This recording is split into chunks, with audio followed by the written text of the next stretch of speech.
Hi, welcome back to another episode of the Political Review with Camden Sanderson. Please make sure to like the video down below and also subscribe as well. So today we will be so I know the presidential election has been getting a lot of coverage lately, especially with the possibility of Biden dropping out and being replaced and Trump and the Republican National Convention just finishing up. But today we're going to touch something that I don't think has been getting nearly enough coverage, and that is the 2024 gubernatorial elections.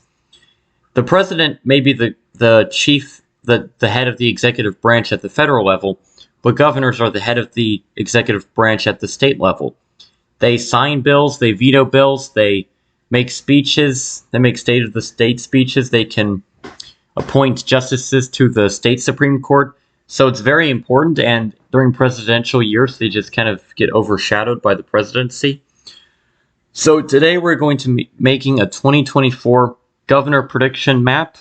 We're going to start off with the safe states for the Republicans.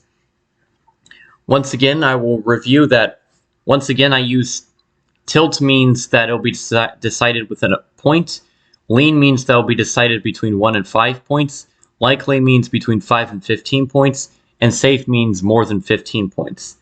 So we actually have 8 governor's races that will be safe on this map for this election, 7 for the Republicans and 1 for the Democrat, leaving just 3 competitive races in Washington State, New Hampshire, and North Carolina. So we're going to start off by covering the New Hampshire elections. In New Hampshire, there's a Republican primary between former U.S. Senator Kelly Ayotte and former Majority Leader of the New Hampshire Senate, Chuck Morse. And on the Democratic side, you have former Manchester Mayor Joyce Craig against New Hampshire Executive Councilwoman Cindy Warmington. It'll likely be between Kelly Ayotte and Joyce Craig because they tend to be leading the polls for both their parties' respective primary. And for the general election, you see that Kelly Ayotte tends to have a narrow lead over Joyce Craig and Cindy Warmington. But the last poll was done about 8 months ago, so there hasn't been any recent polling. But since the state already has a popular Republican governor who's retiring in Chris Sununu,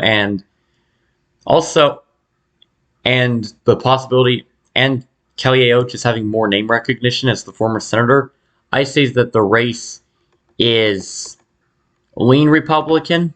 Also, the polls, I don't know if I said this, the polls are also narrowly in Kelly Ayotte's favor, so you will probably see, I think as of right now, she is the narrow favorite to win the election. Next, we move on to the Evergreen State, the state of Washington. Now, if you know your governor's elections, you'll know that Washington has been electing Democratic governors longer than any other state in the country. The last time Washington State elected a Republican governor was 1980, and he left office in 1985, John Spellman, and John Spellman left office in 1985 after being defeated in 1984 for re-election. So Washington has not elected a Republican governor in 44 years, and Republicans have recruited a very strong candidate in David Reichert.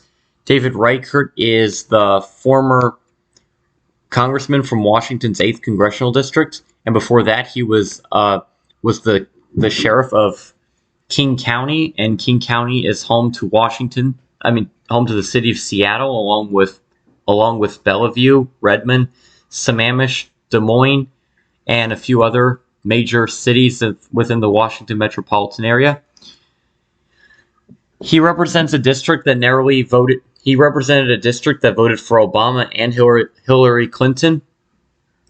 He considers himself to be strongly pro-life and also tended to have a pretty pro-Trump voting record, but at the same time has tended to distance himself. In the Republican primary, he's facing Semi Bird, who is the more conservative candidate in the Republican primary. He is a Republican from Benton County, Washington. He is chair of the Benton County Republican Party, and he's running the more conservative candidate, but he's not really getting much of the Republican vote in the polls because Reichert's probably the only chance we have to win the race.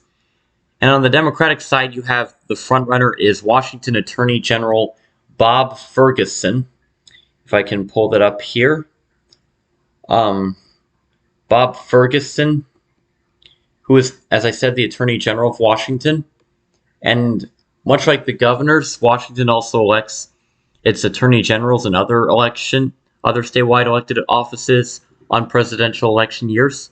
If you look at the polling data, you'll see that Bob Ferguson is leading David Reichert by a pretty comfortable margin, but not by as much as Joe Biden or Marie Cantwell. So it's probably going to be for the Democrats, but there is a chance for an upset.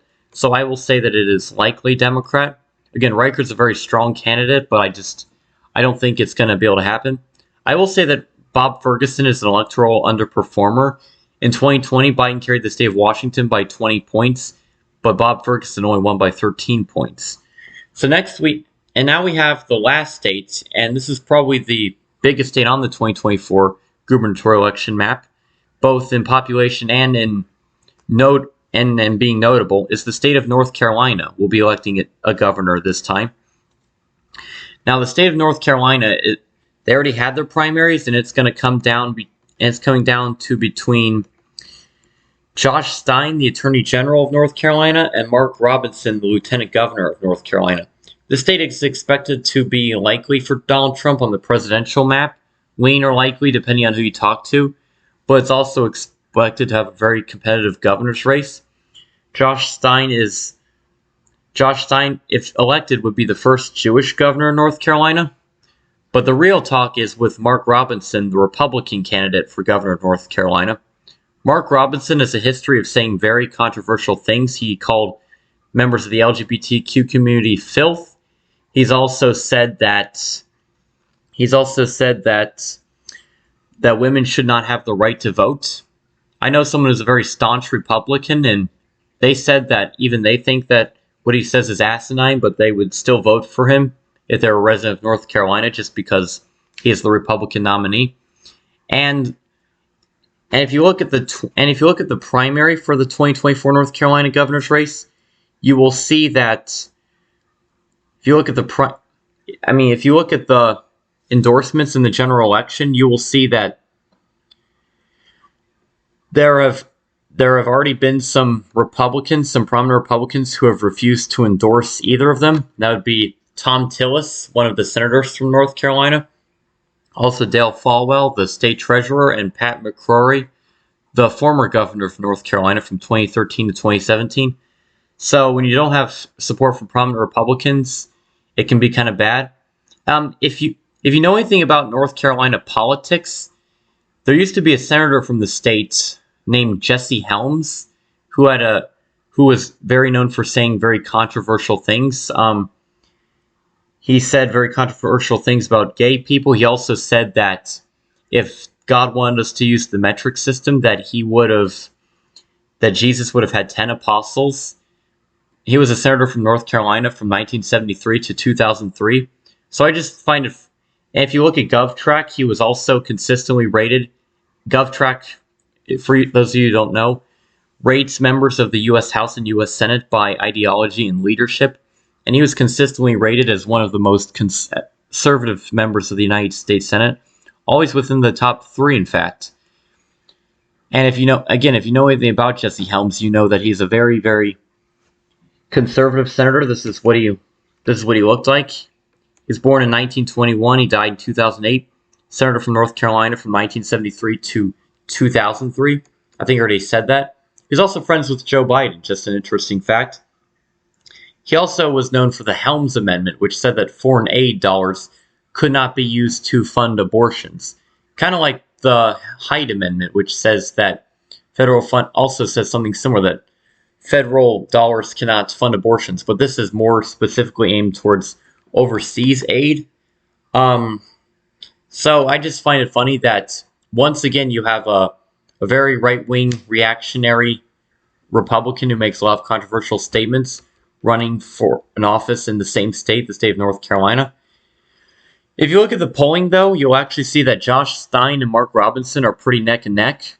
I think despite Mark Robinson's history of making controversial statements, I still think with Trump likely winning the state by 7 to 8 points and not a lot of Democrats showing up this time, I think you will see that Mark Robinson is the narrow favorite. I will put it in the tilt Republican column.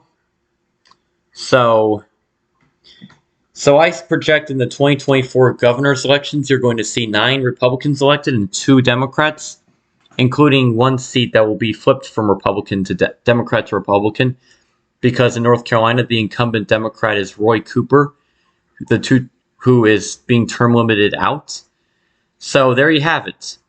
And the current governor map makeup is the current governor's map is between 27 Republicans and 23 Democrats. This will make it 28 Republicans and 22 Democrats.